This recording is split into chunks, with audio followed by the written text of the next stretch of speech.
কোনো রাজনীতিতে অপরাধ না, তখন কিন্তু পাকিস্তানের অংশ ছিল পূর্ব পাকিস্তান। কিন্তু যদি কোনো অপরাধ ওনারা করে থাকেন, যেমন মানুষ খুন করে থাকেন, কারো বাড়িতে আগুন দিয়ে থাকেন, কারো সম্পদ লুণ্ঠন করেন, কারো ইজ্জতের উপরে হাত দেন, তাহলে অবশ্যই তাদের বিচার হওয়া উচিত। 71-এ আমাদের অবস্থান ছিল আসলে আনফরচুনেটলি পাকিস্তানিরা আমাদের উপর একটা যুদ্ধ চাপিয়ে দিয়েছিল। এটা কিন্তু বাংলাদেশের জনগণ ইনভাইট করে আনে না। ভুট্টো সাহেব তার একগুমের কারণে পাকিস্তানকে একটা অনিশ্চয়তার দিকে ঠেলে দিয়েছিলেন এবং সেখানে এহিয়া খান তার কাছে কার্যত অসহায় আত্মসমর্পণ করেছেন। বাংলাদেশের জনগণের জন্য এর বাইরে কিছু করার ছিল না তখন এই যুদ্ধে ঝাঁপিয়ে পড়া ছাড়া। কিন্তু একটা জিনিস লক্ষ্য করবেন যে শেখ মুজিবুর রহমান সাহেব পাকিস্তান শাসন করার ম্যান্ডেটটা পেয়েছিলেন। 300 আসনের মধ্যে 163 আসন উইন করেছে।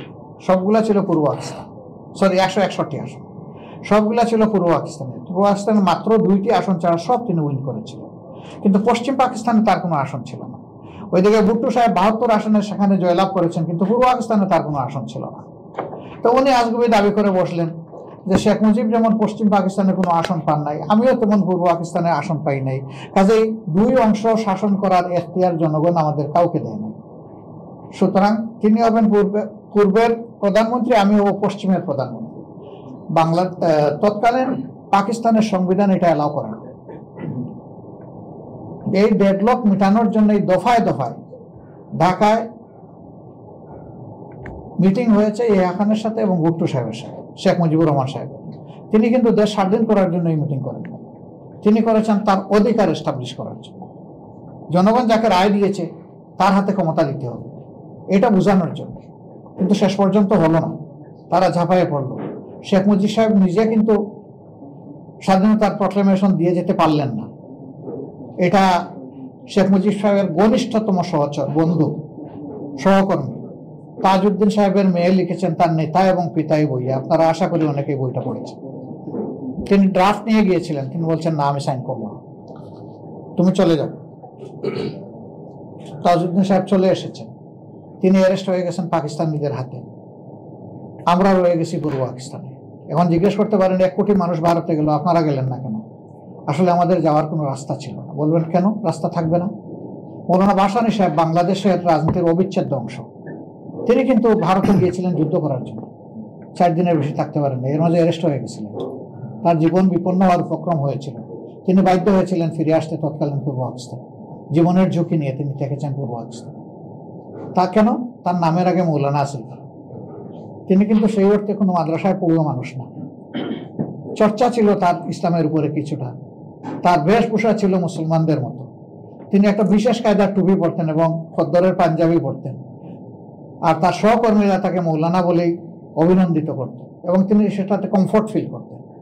সেই লোকটাকে ভারত সহ্য করে নাই ভাই, আমারে সহ্য করতো। আমি অবশ্য তখন 12 বছরের শিশু, আমার কথা আমি বলছি না, আমি বলতেছি এরকম যারা আছে তাদেরকে সহ্য করতো না, তাদের কোনো জায়গা সেখানে ছিল না। ভারত যদি খোলা মনে এটা সুযোগ করে দিত তাহলে জাতিটা ইউনাইটেড থাকতো, এই জাতির মধ্যে কোনো ডিভিশন আসতো না। কিন্তু ভারত এটা না দেওয়ার কারণে স্বাভাবিকভাবেই এরা অসহায় এখানে পড়ে গেছেন। শেখ মুজিব সাহেব যেমন তার কিছুই করার ছিল না, তাকে বন্দি করে নিয়ে গেল পাকিস্তানে, আমাদেরও কিছু করার ছিল না, আমরা থেকে গেলাম এখানে। এখন আমরা কি করবো? জামাত ইসলামীকে মিন করতেছি, তাহলে জামাত ইসলামের জন্য পথ দুটো হলো। দেশের ভিতর থেকে তারা যুদ্ধ করবে পাকিস্তান সেনাবাহিনীর বিরুদ্ধে, আর না হয় তারা পক্ষ নেবে পাকিস্তান সেনাবাহিনী। মাঝখানে কিছু করার কোনো সুযোগ কোনো রাজনৈতিক দলের ছিল না। এই জন্য শুধু জামাত না, যারা ও দেশে যেতে পারেননি ইন্ডিয়ায়, তারা সকলেই কিন্তু এক পাকিস্তানের পক্ষে অবস্থান নিয়েছিলেন। কিন্তু বাকিদের প্রসঙ্গ আসে না। আমাদেরটা আসে কেন? আমাদেরটা আসে ওই কারণে যে বাকি দলগুলো ইতিমধ্যে তাদের কার্যক্রমের মাধ্যমে জাতির সামনে তারা নিজেদের অবস্থান সেইভাবে তুলে ধরতে পারেন। রাজনীতিতে এখন তাদের অবস্থানটা সেই রকম উল্লেখযোগ্য নয়। যেহেতু তাদের অবস্থানটা উল্লেখযোগ্য নয়, সেই কারণে তাদেরকে কেউ হেডেক হিসাবে নিচ্ছে না, তারা সবাই আউট। এখন সাবজেক্ট হিসাবে থেকে গেল জামাত ইসলামী। ইয়েস, জামাত ইসলামী ওয়ান পাকিস্তানের পক্ষে সাপোর্ট দিয়েছিল, এটা কোনো রাজনীতিতে অপরাধ না, তখন কিন্তু পাকিস্তানের অংশ ছিল পূর্ব পাকিস্তান। কিন্তু যদি কোনো অপরাধ ওনারা করে থাকেন, যেমন মানুষ খুন করে থাকেন, কারো বাড়িতে আগুন দিয়ে থাকেন, কারো সম্পদ লুণ্ঠন করেন, কারো ইজ্জতের উপরে হাত দেন, তাহলে অবশ্যই তাদের বিচার হওয়া উচিত। আপনারা সবাই জানেন স্বাধীনতার পরপরই শেখ মুজিবুর রহমান সাহেব দেশ শাসন করেছেন 4 বছর, সেখানে 42,000 মামলা হয়েছিল, কিন্তু যাদেরকে ওয়ার ক্রাইম ট্রাইব্যুনালের নামে বিচার করা হয়েছে তাদের কারোর তো নাম ছিল না, একমাত্র ইউসুফ সাহেবের নাম ছিল। সেই শেখ মুজিব সাহেব জীবিত থাকা অবস্থায় তিনি মামলা থেকে খালাস পেয়েছেন, বাকি কারো কোনো নামই ছিল না, কোথাও একটা জিডি এন্ট্রি পর্যন্ত ছিল না। তাহলে 42 বছর পরে এই মামলার গ্রাউন্ড কিভাবে তৈরি হলো? এত মামলা হলো, তাদের কারো কোনো নাম নাই, জিডি এন্ট্রি নাই, 42 বছর পরে এটা কেন? এটার মূল কারণ হলো 2001 থেকে 6 জামাত ইসলামী প্রথমবারের মতো বাংলাদেশে শাসন ক্ষমতার একটা ছোট্ট অংশীদার ছিল। 2 জন মিনিস্টার 3টা মন্ত্রণালয়ে সার্ভ করেছিলেন। তাদের এই সার্ভিস ছিল সন্তোষজনক এবং fair, free of any source of corruption. সেই মন্ত্রণালয় 3টা তন্ন করে তাদের দায়িত্ব পালনকালীন সময়ের কোনো ইরেগুলারিটিস কেউ আবিষ্কার করতে পারেন। তাহলে রাজনৈতিক প্রতিপক্ষ যারা, তারা দেখেছেন এইভাবে যদি জামাত ইসলামী তার কার্যক্রম জাতির সামনে তুলে ধরতে পারে, তাহলে আগামী দিনটা হয়তোবা মানুষ জামাতের দিকে ঝুঁকে পড়বে। অতএব তাদেরকে বাড়ি দিতে হবে। কি দিয়ে বাড়ি দিবেন? তাদেরকে তো আনফেয়ার বলতে পারবেন না, তাদেরকে আপনি দুদকে টেনে নিয়ে যেতে পারছেন না, অন্যভাবে তাদেরকে ব্লেম দিতে পারছেন না। সুতরাং তাদেরকে একত্তরে নিয়ে একটা বাড়ি দিই, এটা মানুষের ইমোশনাল ম্যাটার। হ্যাঁ, যদি সেই সময় জামাতের কোনো নেতা কোনো অপরাধ করে থাকেন, তার যদি বিচার হয়, আমার কোনো বক্তব্য নেই, তার বিচার হোক, এবং সেই বিচারে কোনো শাস্তি হয়, তাতেও আমার কোনো বক্তব্য তা হোক।